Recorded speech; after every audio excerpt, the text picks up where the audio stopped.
الحمد لله وحده والصلاة والسلام على من لا نبي بعده أما بعد فأعوذ بالله من الشيطان الرجيم بسم الله الرحمن الرحيم سورة النازعات مكية والنازعات غرقا والناشطات نشطا.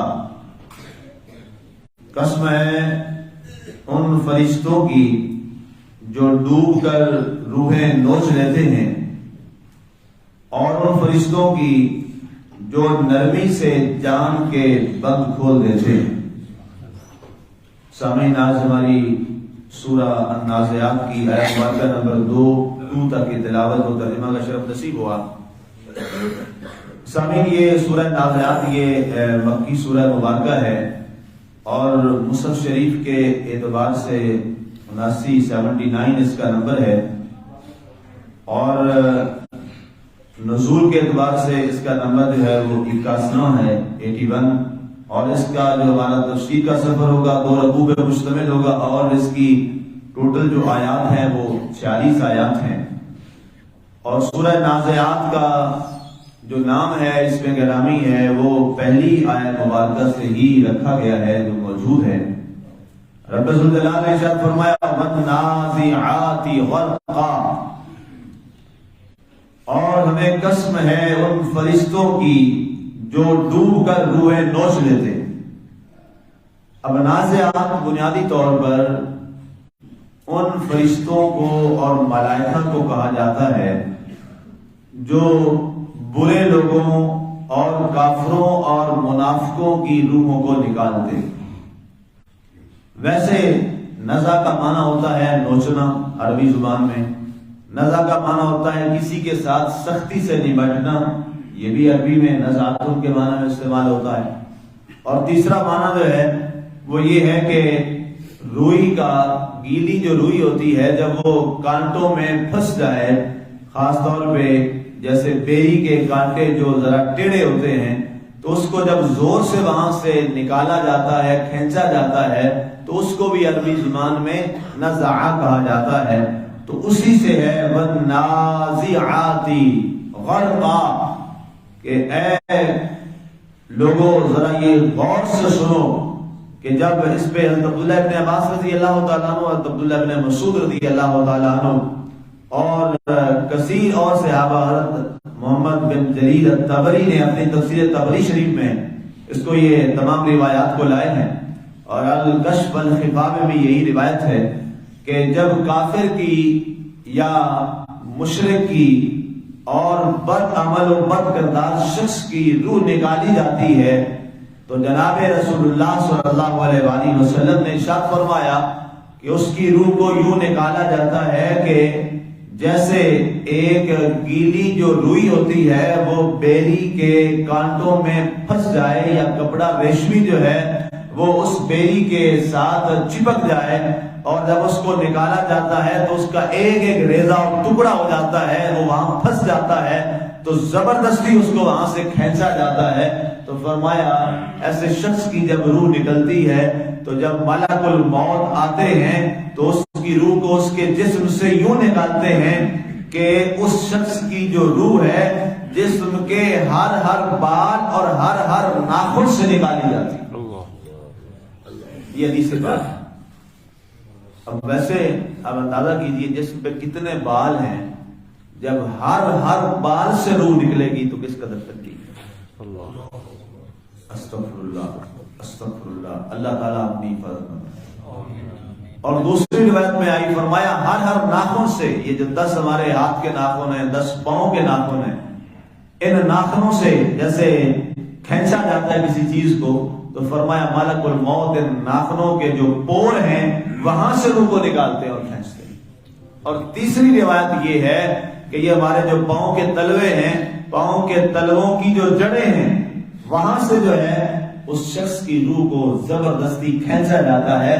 زبردستی اس لیے کھینچا جاتا ہے کہ جو ایسا شخص ہوتا ہے اس کی روح جو ہے وہ نکلنا پسند نہیں کرتی، وہ دنیا سے جانا نہیں چاہتی، وہ دنیا میں ہی رہنا چاہتی ہے اور یہیں پہ ناز و نام میں. اور دنیا اس کو پتا ہے کہ میرے عمل کیسے ہیں، اس کے اندر میں ہوں، اس نے عمل کیسے کیے. اس کو اپنا آگے انجام نظر آتا ہے، اس لیے وہ چیختی ہے، چلاتی ہے کہ میں نے نہیں جانا، میں یہاں سے نہیں نکلوں گی، تو اس کو پھر وہاں سے زبردستی نکالا جاتا ہے، زبردستی نکالا جاتا ہے۔ تو اللہ تعالیٰ نے اس پہ اور بہت ساری روایات ہیں، جو ایک جامع روایت تھی وہ میں نے آپ کے سامنے پیش کر دی۔ فرمایا وَالنَّازِعَاتِ غَرْقًا، قسم ہے اس ملک الموت اور ان فرشتوں کی جو ڈوب کر سختی کے ساتھ روحیں نوچ لیتے۔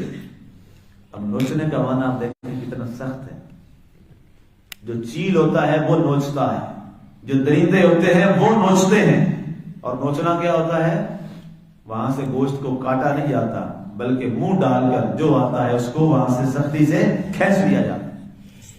کبھی دیکھا آپ نے مردار کو کتا جیسے کھا رہا ہوتا ہے کیسے نوچتا ہے؟ چیلیں مردار کہیں پڑا ہو اس کو کیسے نوچتی ہیں؟ تو یہ لفظ یہاں پر قرآن میں استعمال ہوا کہ اس انداز سے اس برے شخص کی جو روح ہے اس کو نکالا جاتا ہے۔ اب اس کے بعد اگلا جملہ فرمایا وَالنَّاشِطَاتِ نَشْطًا، اور ان فرشتوں کی قسم جو نرمی سے جان کے بند اور گرا کھول دیتے ہیں۔ اچھا، یہ جو لفظ ہے جی ناشطات، عربوں میں یہ اونٹ کو بٹھانے کے لیے جب بٹھاتے ہیں اور پھر وہ اپنے کام کے لیے نکل جاتے تھے تو وہ اونٹ کے نا ایک پاؤں کو، لیفٹ والا جو پاؤں بایاں ہوتا ہے، اس کو رسی سے باندھ دیتے ہیں۔ کبھی اگر آپ نے دیکھا ہو تو میں نے تو دیکھا ہی ہے، اونٹ بٹھا کے اس کا جو بایاں پاؤں ہوتا ہے جہاں پہ وہ اس کا گھٹنا ایسے ملتا ہے تو اس کو رسی کے ساتھ جو ہے نا وہ لوگ باندھ دیتے ہیں۔ یہاں لاہور میں نے کئی دفعہ دیکھا ہے جو انہوں نے اونٹ بٹھایا ہوتا ہے۔ تو میں نے پوچھا جی یہ رسی آپ یہاں کیوں باندھتے ہیں؟ کہتے ہیں یہ اللہ کی طرف سے، اللہ کے بڑا طاقتور جانور ہے، یہ رسی یہاں سے بندھی ہوئی ہے، یہ اٹھ نہیں سکتا۔ تو جو ہی اس کو کھولتے ہیں تو کہتے ہیں کہ وہ اونٹ اتنا خوش ہوتا ہے، یہ پریکٹیکل میں نے منظر پورا دیکھا ہے۔ تو اس کے بعد وہ بڑا خوشی کے ساتھ فوراً اٹھتا ہے کہ میری وہ گرا جو ہے وہ کھل گئی۔ عرب اس کو کہتے تھے نشتہ، تو عربی زبان میں اس کو عرب بولتے تھے نشتہ، کہ ہم نے اونٹ کو نشتہ کر دیا، اس کو ہم نے باندھ دیا ہے، اس کی جو گرا جو ہے وہ بندھی ہوئی تھی اب کھول دی ہے۔ ٹھیک ہے، اب اللہ نے وہی، چونکہ قرآن عربوں میں نازل ہوا ہے تو جو عرب لفظ استعمال فرماتے تھے، استعمال کرتے تھے اہل عرب، وہ اسی طرح ہے۔ اب جو ہی گرا کھلی اس کی اونٹ کی، وہ نشتہ ہو گیا، اس کی گرا کھل گئی، وہ خوش ہو گیا، آزاد ہو گیا، اس نے خوشی محسوس کی۔ اللہ نے وہ لفظ فرمایا وَالنَّاشِطَاتِ نَشْطًا، کہ قسم میں ان فرشتوں کی جو نرمی کے ساتھ وہ بند جو گرا ہے اس کو کھولتے ہیں۔ یہ بندہ مومن کی صفات بیان کی جاتی ہے کہ بندہ مومن کی جب روح نکالی جاتی ہے، پہلے سنا کہ برے شخص کی، کافر کی، منافق کی، مشرک کی، اب بندہ مومن کی روح کی باری آئی۔ فرمایا ہمیں ان فرشتوں کی بھی قسم ہے جو نرمی سے جان کے بند کھول دیتے ہیں۔ کس انداز میں؟ فرمایا بندہ مومن کی جب روح نکلتی ہے، چونکہ وہ پاک روح ہوتی ہے، پاکیزہ روح ہوتی ہے، وہ ایک ایسے جسم میں ہے جس نے ساری زندگی اللہ اور اللہ کے رسول کے احکامات کے اتباع میں گزار دی اپنی زندگی۔ فرمایا یہاں پر کئی روایات ہیں، اس کو حضرت علی رضی اللہ تعالیٰ نے روایت کیا، حضرت ابن عباس رضی اللہ تعالیٰ نے روایت کیا، اور حضرت ابن مسعود رضی اللہ تعالیٰ، تینوں نے یہ روایت بیان کی ہے۔ فرمایا سب سے پہلی بات یہ ہوتی ہے کہ ملک الموت تشریف لاتے ہیں، فرشتے آتے ہیں اور اس کے سامنے ایسے یوں ہتھیلی کرتے ہیں، بندہ مومن کے سامنے یوں ہتھیلی کرتے ہیں، اور اس ہتھیلی میں وہ کیا دیکھتا ہے کہ ساری جنت کے نظارے اس کے سامنے آ جاتے ہیں، ملک الموت فرشتے کے سامنے۔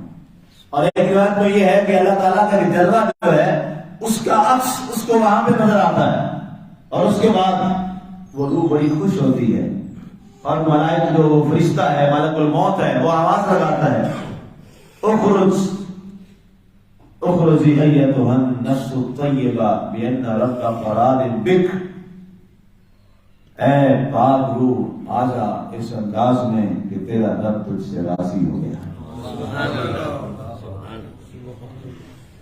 قرآن نے فرمایا یا ایتھا النفس المطمئنہ، اے جان والی جان، ارجعی الی ربک راضیۃ مرضیہ، لوٹ جا اپنے رب کی طرف اس انداز میں کہ وہ تجھ سے راضی ہو گیا، تو اس سے راضی ہو۔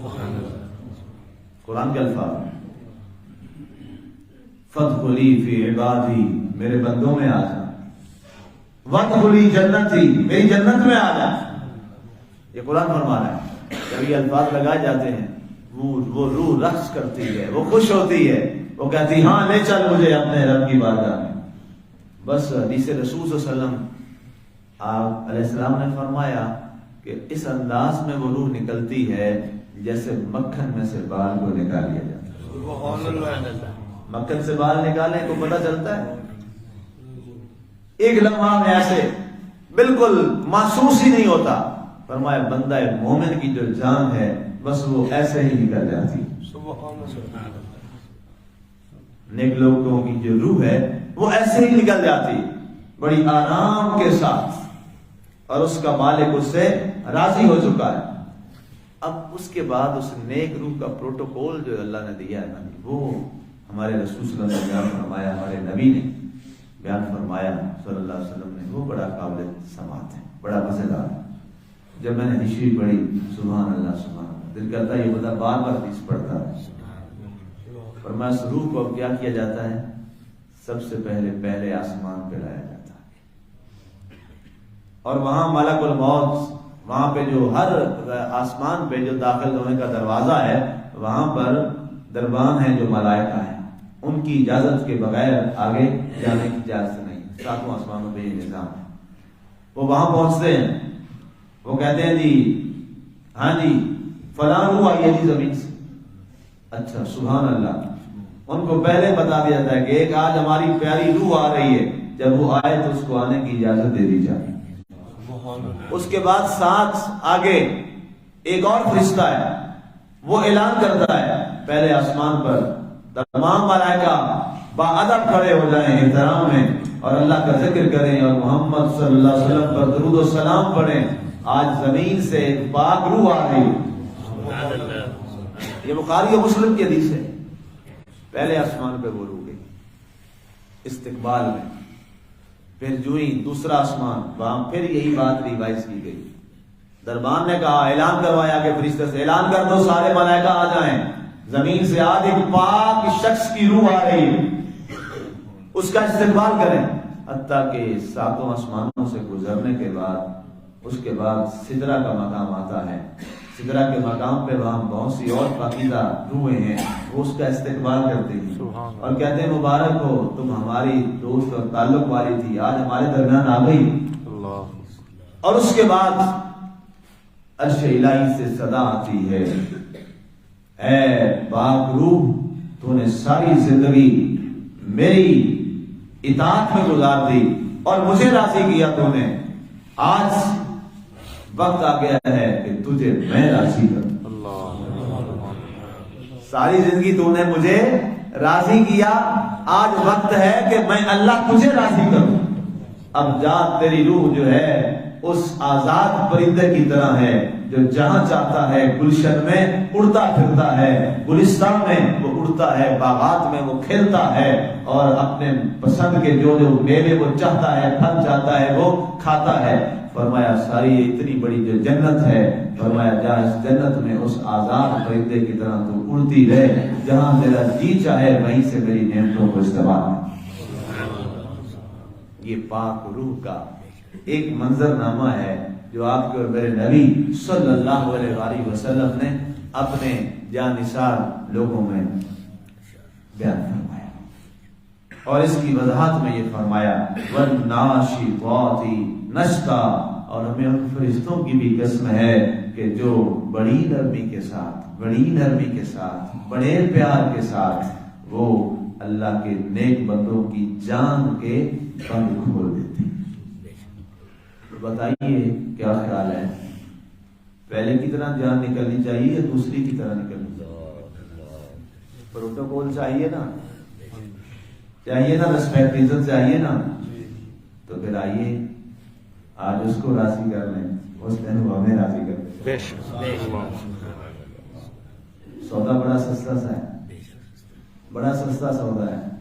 یہاں بڑا تھوڑا ہم نے رہنا ہے، یہاں بہت تھوڑا وقت ہے، وہاں کا وقت بہت لمبا نہ ختم ہونے والا ہے. یہ تو عارضی سی زندگی ہے، اور میں عرض کر رہا ہوں سودا بڑا سستا ہے، بہت سستا سودا ہے کہ مالک نے کس قدر عزت دی. اور سبحان اللہ، چھوٹا بڑے کو عزت دے تو ظاہر ہے اس پہ یہ بات فرض ہے، اس کو دینی چاہیے عزت. وہ چھوٹا ہے لیکن جب بڑا کسی چھوٹے کو عزت دے تو یہ تو عنایت و محبت ہی ہے. اللہ کی ذات ہی کیا ہے؟ اکبر، اللہ اکبر. اکبر تفضیل کا صیغہ ہے، جس جیسا کائنات میں کوئی بڑا ہو ہی نہیں. اللہ جیسا کائنات میں تو کوئی بڑا نہ تھا، نہ ہے، نہ ہوگا، نہ کبھی تھا، نہ کبھی سن سکتے ہیں. اللہ سب سے بڑا، وہ سب سے بڑا. اللہ اکبر. کوئی بھی عبادت ہو تو پہلا اعلان تو یہی ہوتا ہے اللہ اکبر. اذان لگے تو پہلا اعلان کیا ہے؟ اللہ اکبر. ہاں جی، حج پہ جا رہے ہو، بڑا فریضہ ہے، بہت بڑی عبادت ہے، لیکن کیا؟ اللہ اکبر. ہاں جی، لبیک، حاضر میں مولا، تیری بارگاہ بڑی ہے، لا شریک لک، تیرا کوئی شریک نہیں ہے، سب سے بڑا تو ہی تو ہے، سب سے بڑا وہی ہے. اس کو ہم بڑا مان لیں، ہم بڑا مان لیں، دل سے مان لیں. ظاہری طور پہ تمہارے لفظ ہیں، یاد رکھیے گا. اللہ تعالیٰ فرماتا ہے ان اللہ لا ينظر الى صورکم بل ينظر الى قلوبکم. اللہ تمہاری صورتیں نہیں دیکھتا، اللہ تمہارے دلوں کو دیکھتا. سبحان اللہ. ہم بہت سارے کام صرف ظاہر میں کرتے ہیں، ظاہری صورتوں میں مناتے ہیں. اچھی بات ہے، ظاہر بھی اچھا کریں، لیکن جو بندے کا اصل کام ہے نا جی، وہ اندر کی دنیا کو صاف کرنا ہے. جب تک من صاف نہیں ہو سکتا نا جی، جب تک اندر صاف نہ ہو، اوپر سے جو بھی کر لیں فائدہ کوئی نہیں. ایک کسی جگہ پر گندگی ہو نا جی، اس کے اوپر آپ جیسے مٹی ڈالتے رہیں، کوئی چیز ڈالتے رہیں، اس کے اوپر جو بھی کرتے رہیں، ایک دن آئے گا پھر کہیں نہ کہیں گندگی نکل ہی آئے گی. بارش ہوگی، مٹی بہ جائے گی نیچے سے، پھر گندگی کہیں نہ کہیں. کیوں؟ اس کی اصل میں گندگی ہے. اور جب اصل میں صفائی ہو جائے تو اوپر تھوڑی سی آ بھی جائے گندگی تو وہ صاف ہو جائے گی، نیچے سے پھر اصل صاف ستھرا نکل آئے گا. اس لیے ہم نے اصل کو صاف کرنا ہے، اصل کو صاف کرنا ہے.